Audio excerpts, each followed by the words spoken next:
Hello everyone. आज मेरे kitchen में बन रही है पाव भाजी। इसके लिए देखिए मैंने सारी सब्जियां काट के रख ली हैं। आलू को भी मैंने छील के रख लिया है। अब सारी सब्जियां मैं उबालने के लिए कुकर में डाल दूंगी। अब इसके साथ ही मैं ये जो छीले हुए आलू उसको भी साथ में ही डाल रही हूँ, और उसमें ताकि ये सब्जियों के साथ जो है अच्छे से आलू भी पक जाएँ। और लेकिन इसको ऐसे नहीं डालना है, इसमें आप थोड़ा सा जो है पानी भी ऐड करना पड़ेगा, जिससे सब्जियां जो है वो नीचे ना लगे। ये देखिए मैं थोड़ा सा पानी इसमें डाल रही हूँ, और पानी डाल के मैं कुकर बंद कर दूंगी। इसको कम से कम 3-4 सीटी जो है वो हमें लगवानी पड़ेगी, ताकि सारी सब्जियां अच्छे से गल जाएं।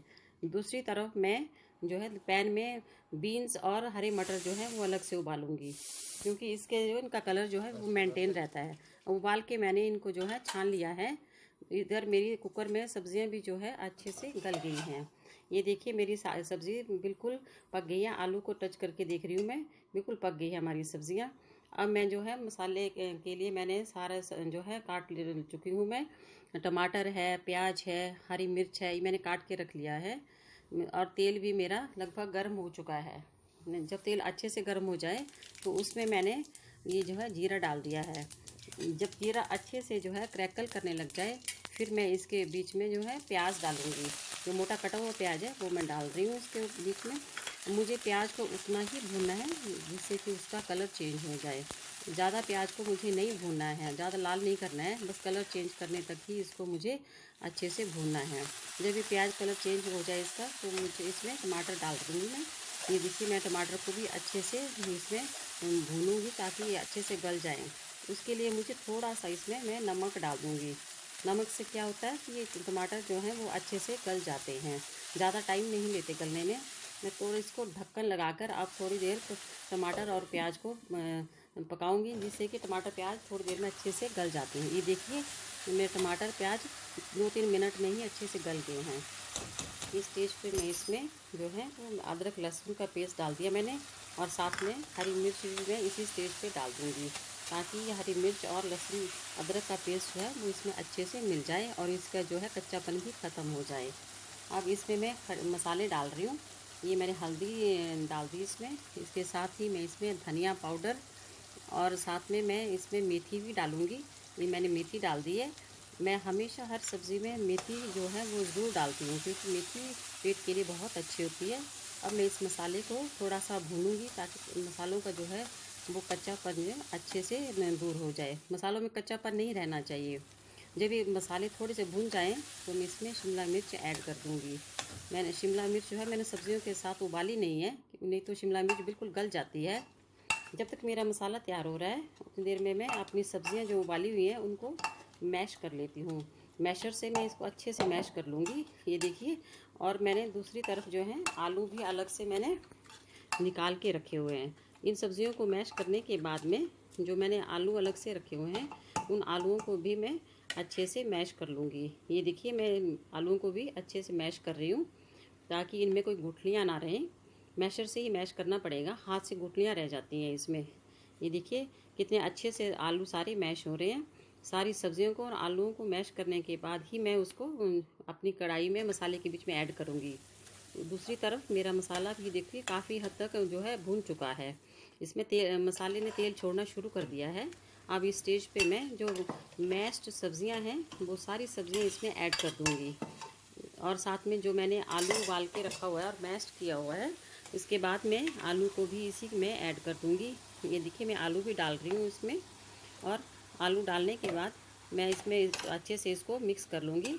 उसके बाद ही मैं इसमें जो मेरी बाकी सब्जियां बच गई हैं, बीन्स और मटर जो मैंने उबाल के रखे थे अलग से, उनको भी मैं इसमें मिक्स कर दूँगी। और मिक्स डालने के बाद जो है सारी सब्जियां मुझे जलाकर अच्छे से मिक्स करनी है, ताकि सारी सब्जियों के साथ जो है मसाला अच्छे से मिक्स हो जाए। ये देखिए मुझे अच्छे से मिक्स करने के बाद ही मुझे इसमें नमक ऐड करना है। मैंने नमक पहले नहीं डाला था, तो थोड़ा सा नमक जो है वो मैं इसमें ऐड कर रही हूँ अभी स्टेज पे। और उसके बाद जब अच्छे से मसाले में मिक्स हो जाए, तभी मुझे इससे मैशर से फिर से इसको कढ़ाई के बीच में ही इसको अच्छे से मैश करना है। मैं बहुत ज़्यादा मैश नहीं करूँगी, ताकि उसमें थोड़ा सा मटर का खड़ापन रह जाए। जब भी मुझे लगे कि थोड़ा कड़ापन इसमें रह गया, अच्छे से मैश हो गया, फिर मैं इसमें क्या ऐड करूँगी, जो है वो पाव भाजी मसाला। ये पाव भाजी मसाला है, ये मैंने अपने घर में खुद से तैयार किया हुआ है, बाज़ार का पैकेट वाला नहीं है। साथ में ही मैं थोड़ा सा कश्मीरी लाल मिर्च भी ऐड कर रही हूँ। कश्मीरी लाल मिर्च से बहुत ही अच्छा कलर जो है वो सब्ज़ी में आता है। अब सारी सब्जियों को अच्छे से मिक्स करने के लिए मुझे थोड़ा सा पानी ऐड करना पड़ा इसमें, और उसको ढक्कन लगा दिया मैंने, जिससे अच्छे से सब जो सब्जियों में जो है अच्छे मसाले मिल जाए। और लास्ट में मैंने इसमें आमचूर पाउडर इसमें डाल दिया, सबसे लास्ट में डाला है आमचूर पाउडर मैंने, ताकि थोड़ा सा खट्टापन इसमें जो है सब्जियों में आ जाए। अब जब सब अमचूर पाउडर अच्छे से मिल जाए तो मैं क्या करूँगी, इसमें लास्ट में जो है मैंने इसमें हरा धनिया मिक्स कर दिया, जो मैंने पहले से ही काट के रखा हुआ है। इसमें हरे धनिया का तो बहुत ही अच्छा कलर आता है। देखिए जो मेरा पाव भाजी जो है कितने रंग बिरंगी लग रही है, हरी लाल पीली, तो बहुत ही सुंदर पाव भाजी मेरी दिख रही है। तो इसमें देखिए कितना अच्छा सा लग रहा है। मैंने सारा अच्छे से सब्जी मिक्स कर लिया है। अब सबसे लास्ट स्टेप इसका मेरा ये है कि मैं इसमें घर का बना हुआ मक्खन ऐड कर रही हूँ। मक्खन से डालने से जो है पाव भाजी में बहुत अच्छा टेस्ट भी आता है, और साथ में इसमें खुशबू मक्खन की बहुत अच्छी आती है। अपना घर का बना हुआ मक्खन है, और सब्ज़ी में जो है ग्लेज़ भी बहुत अच्छा आता है पाव भाजी में, बहुत सुंदर उसमें कलर आता है।